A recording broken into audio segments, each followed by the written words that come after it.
Charte de l'impérialisme. La présente charte a été élaborée à Washington pendant la traite négrière, ensuite discrètement négociée à la conférence de Berlin en 1885, pendant que les puissances occidentales se partageaient l'Afrique. Ils négocièrent secrètement à Yalta le partage du monde en 2 blocs après la Deuxième Guerre mondiale, et pendant la création de la Société des Nations, l'ancêtre de l'ONU. Disposition générale. Article 1. Devise de l'impérialisme. Gouverner le monde et contrôler les richesses de la planète. Notre politique est de diviser pour mieux régner, dominer, exploiter et piller pour remplir nos banques et faire d'elles les plus puissantes du monde. Article 2. Aucun pays du tiers-monde ne constitue un État souverain et indépendant. Article 3. Tout pouvoir dans les pays du tiers-monde émane de nous, qui l'exerçons par la pression sur les dirigeants qui ne sont que nos marionnettes. Aucun organe du tiers-monde ne peut s'en attribuer l'exercice. Article 4.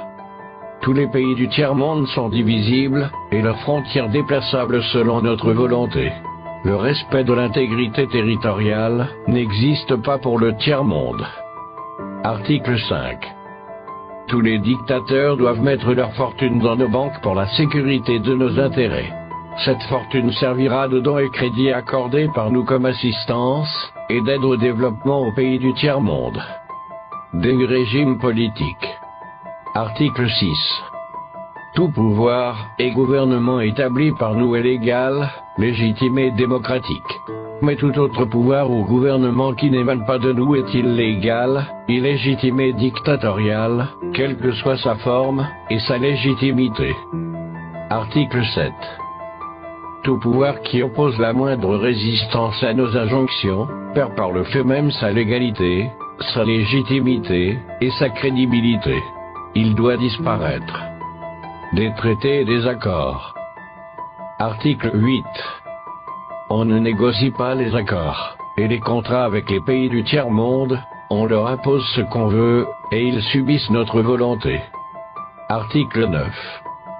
Tout accord conclu avec un autre pays ou une négociation sans notre aval est nul et de nul effet. Des droits fondamentaux. Article 10. Là où il y a nos intérêts, les pays du tiers-monde n'ont pas de droits.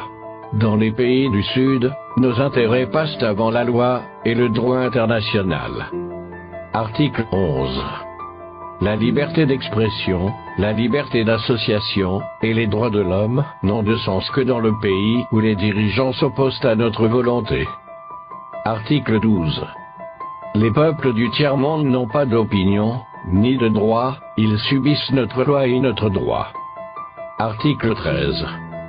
Les pays du tiers-monde n'ont ni culture ni civilisation, sans se référer à la civilisation occidentale. Article 14. On ne parle pas de génocide, de massacre ni de crimes de guerre ou de crimes contre l'humanité dans les pays où nos intérêts sont garantis, même si le nombre des victimes est très important. Des finances publiques.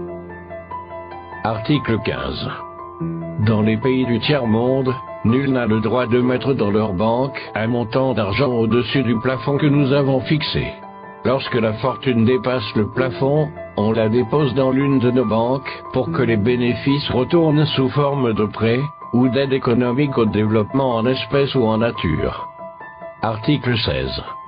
N'auront droit à l'aide précitée les pays dont les dirigeants font preuve d'une soumission totale à nous, nos marionnettes et nos valets. Article 17.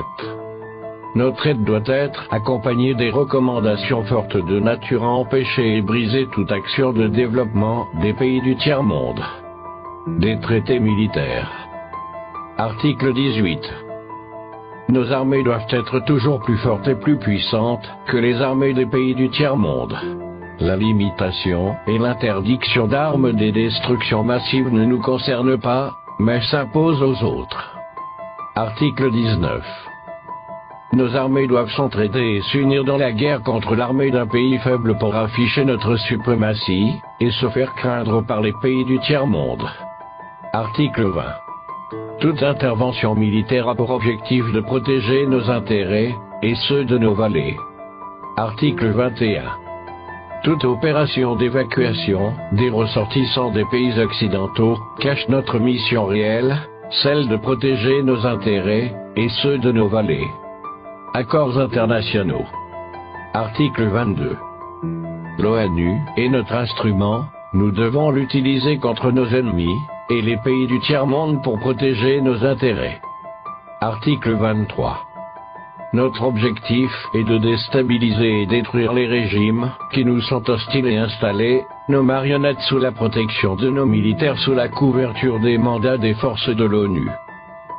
Article 24. Les résolutions de l'ONU sont des textes qui nous donnent le droit et les moyens de frapper, de tuer et de détruire les pays dont les dirigeants et les peuples refusent de se soumettre à nos injonctions sous la couverture des résolutions du Conseil de sécurité de l'ONU. Article 25. Notre devoir est de maintenir l'Afrique et d'autres pays du monde dans le sous-développement, la misère, la division, les guerres, le chaos pour bien les dominer, les exploiter et les piller à travers les missions des Nations Unies. Article 26. Notre règle d'or est la liquidation physique des leaders et dirigeants nationalistes du tiers-monde. Article 27. Les lois, les résolutions, les cours et tribunaux des Nations Unies sont nos instruments de pression contre les dirigeants et les leaders des pays qui défendent les intérêts de leur peuple. Article 28. Les dirigeants des puissances occidentales ne peuvent être poursuivis, arrêtés ni incarcérés par les cours et tribunaux de l'ONU, même s'ils commettent des crimes de guerre, de génocide, ou des crimes contre l'humanité.